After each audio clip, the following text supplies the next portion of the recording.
This week on EV Rider, we're taking a spin in Audi's new e-tron Q4. The all-wheel drive Quattro 2022 Q4 e-tron Sportback 50 in this review uses two electric motors, one for each axle, making a total of 295 horsepower and 339 pound-feet of torque. That's according to AutomotiveAddicts.com, which graciously loaned EV Rider the Q4 featured in this review.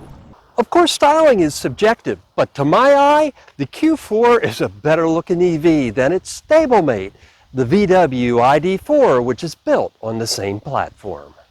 The swept-back glass and hatch area of the Q4 Sportback does give up a little utility as compared to its hatchback brother, but for the added visual pop, and in my estimation, it's a good trade-off.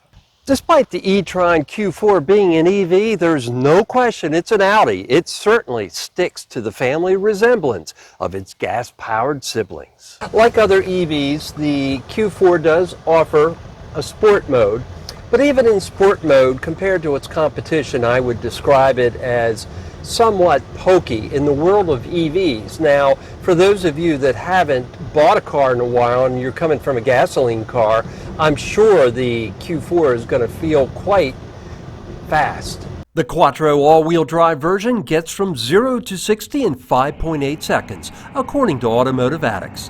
While that's relatively quick, similarly optioned competitors like the GV60 from Genesis or the Ford Mustang Mach-E get there in under 5 seconds. Out on the road, the Q4 Sportback is doing a nice job soaking up the bumps, and as I would expect from an Audi, it feels nice and tight. I haven't heard any creaks or rattles. This car does have 4,000 and some miles on it, and some cars do loosen up, but at least at this point in the Audi's life, it feels nice and tight and does feel as though it will likely hold up well over time. Now, when it comes to handling, one thing that I'm not a huge fan of is the Audi's braking. It's not that the brakes are bad, but they don't engage as quickly as I've become used to in modern EVs. There's more pedal travel than I would have expected. Again, that doesn't mean that it doesn't have good stopping power, but it just is something that I wasn't enamored with compared to other EVs that I've driven. Audi gives drivers several regenerative brake options with the Q4 Sportback. One-pedal driving is available, along with the coasting feel that gasoline drivers are familiar with. When you've got the Q4 in its sports mode, you can use the steering wheel paddles to generate 3 different levels of regen, which sort of feels like downshifting when going into a turn or coming to a stop. When it comes to highway driving, the Audi does have adaptive cruise control and it does have lane keep assist. Now, the turning radius on the Q4 is pretty tight for its size, I would say. AutomotiveAddicts.com publisher Malcolm Hogan has had significant driving time in both the Q4 Sportback and its corporate cousin, the VW ID4. So in having the same platform, I think the Q4 e-tron is more of a luxurious package. It does seem to handle a little bit better than the ID4.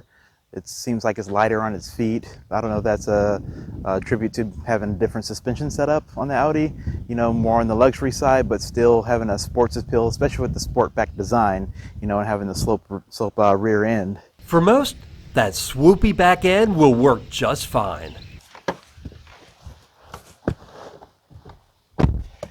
Now, despite the fact that we've got the Sportback for the test, I have plenty of headroom. Although I am only 5'8", my best guess, anyone probably 5'11" or shorter should be fine. Once you get above that, then you might want to consider the regular hatchback. In terms of legroom, plenty of space. It's set for me, and again, I'm 5'8". Drivers will find plenty to like up front. Audi's instrumentations have always been a strong suit, and that's continued into the digital age.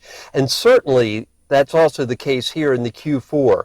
For drivers that like a lot of information at a quick glance, especially navigation. Audi offers an immersive view that you hit with just a touch of the button so that the navigation is always just a glance away, but you still have the critical speed indicator and range indicator at the ready.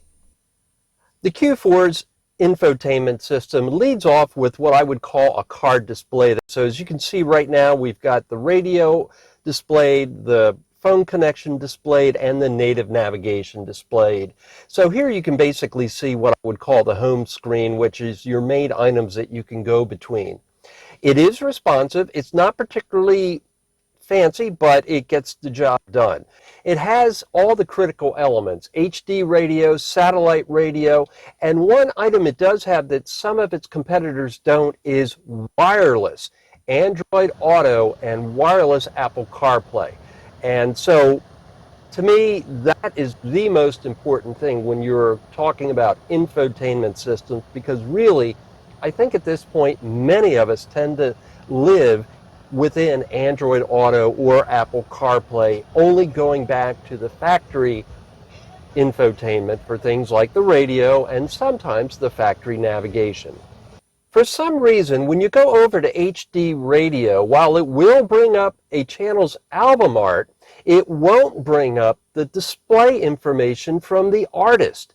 Now, at first I thought perhaps it was the radio stations that I selected, but I went through all the radio stations in Jacksonville and I got the same result. I could get album art where it was available, but I couldn't get any information about the artist. Now, I looked in the owner's manual, and supposedly you can force that to be enabled by going into the More section. But as you can see, once you try to do that, it says the selected system is currently unavailable. So I don't know if that's a bug unique to this particular Audi and perhaps an over-the-air update is coming. For any Q4 owners out there, please let me know in the comments. Is this unique to this particular Q4? Hogan says the Q4's infotainment system is a step up from the Volkswagen ID4's. So the infotainment in the Audi is a lot better. You do have the tactile response and the pressing the touchscreen buttons. However, both systems do have their faults as far as being more of a distraction, taking your eye off of the road as far as your focus. You don't know where your finger's landing. It's not any physical buttons up there on the touchscreen, obviously, but you do have a set of physical climate control buttons that are useful. And of course the audio controls with the neat little slider for the volume knob. Another nice feature is Audi's available head-up display that projects the usual information onto the windshield, along with overlaying arrows for navigation and relevant information for adaptive cruise control and lane keeping.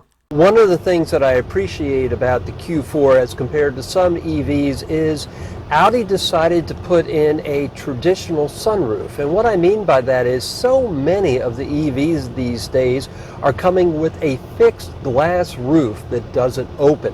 In the case of the Audi, they give you the best of all worlds. It has a sunscreen for when the sun is really baking, but it also can be opened and closed, just like the sunroofs that you remember. When it comes to storage, there's no frunk as we see in many EVs, but it does have flip-down rear seats and a false floor, adding to the rear storage options. When it comes time to refuel, Audi says the Q4 has a peak charging rate of 150 kilowatts at CCS stations that can put out that much or more power. The Q4 Sportback's estimated EPA range is 242 miles in a combination of interstate and urban driving. As far as electric vehicles, the Audi Q4 has its competition cut out for it. There's many other offerings out there, such as the Hyundai Ioniq 5. I know it's not a luxury brand, but it does compete with this vehicle, and I think Hyundai actually has a little edge as far as pricing goes. Something like this is a little over $60,000, so you're spending quite a bit. You get into that territory of more premium and luxury vehicles. I know Audi is still a premium brand, but it is what it is as far as the competition goes. At the time of this video's posting, a 2023 Q4 Sportback e-tron carried a base price of $58,200 and a fully loaded price of $68,695. Summing up the Q4 Sportback e-tron, I would say its best feature is its sharp styling. It's a good-looking compact crossover / SUV vehicle with strong instrumentation and build quality. While it might not be a class leader, it's certainly a competent family mobile with a dash of sportiness thrown in. If you found this episode of EV Rider useful, please give it a like and subscribe to my YouTube channel so I can bring you more adventures in EV motoring.